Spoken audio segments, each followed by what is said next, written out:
Easter is full of so many traditions, and today we're helping you turn those traditions into lasting memories.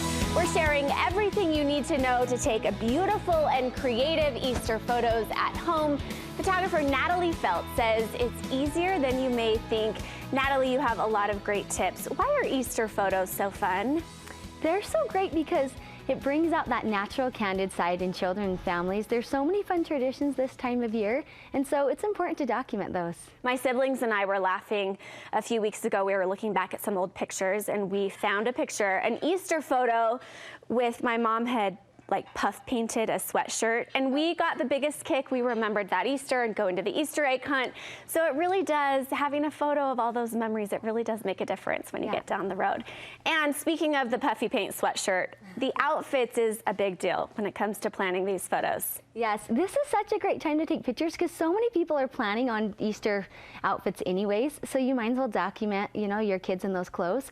But with that, I think you just think about spring. Think about what reminds you of this time of year in Easter. Those pretty pastel colors make for really great photos. So is that a tip, is look for pastel colors? What if you don't want to be totally matchy-matchy, but you just kind of want to be coordinated? You can really keep things simple with this. So, if you do want to go all out in those Easter dresses, go for it. But also, you don't need to go out and buy whole new outfits for everyone in the family. Just by taking a cute white shirt of your son and adding a little bow tie, or maybe a flower crown to your daughter's hair, just those simple accessories sometimes are all you need to give your photos that Easter feel.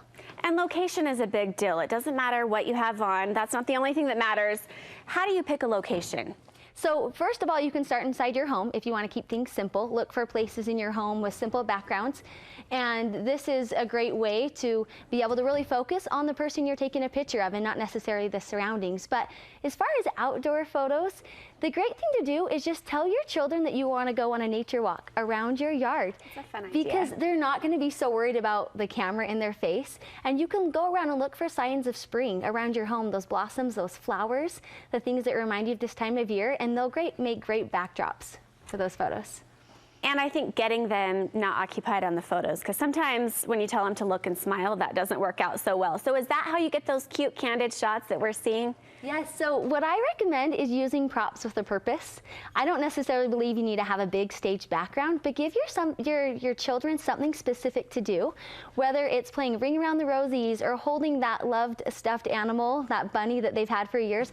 Have them pull that out and play with it. So just give them something specific, and they're gonna have fun, and you're gonna have fun, and you're naturally gonna get those candid shots. We saw some pictures of those cute little eggs, and now the stuffed bunny. And is that a real chicken right there? Yes, so my favorite thing to use this time of year is baby animals. We see them all around, and they have a way of just bringing out that tender, genuine side in each of us. And I think they make the perfect Easter addition to our photos. So fun. So if you want to add to the props, we've got the animals, the eggs, the stuffed animals. Do you try to stay away from kind of the backdrop of props? I do, just because, again, I like to focus on the emotion and what's going on in the photo. And so it's more about being involved in something and the kids have something to do, it's gonna bring out those candid photos. So don't feel like you have to stage a big backdrop. Just focus on the emotions and bringing in those eggs and the Easter baskets and things that bring out the traditions in your family. And I know time of day can make a big difference on how your pictures end up looking.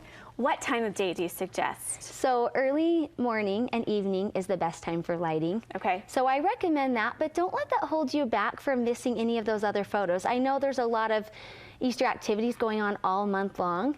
And so just definitely have your camera out during all those times. But yeah, morning and evening light is always going to be best. So fun. What other tips do you have? Because not everybody has a big, nice camera that we can adjust the settings. But if we're just using our iPhones, any tips for angles or where to stand or how to capture those really cute moments? Yeah, so get down on their level. That's a great way to be able to capture what's going on with your children. So get down low. Don't be afraid to move around. While your children are involved in something, maybe playing Ring Around the Rosies, move around them. Get those different angles, and that will make a big difference.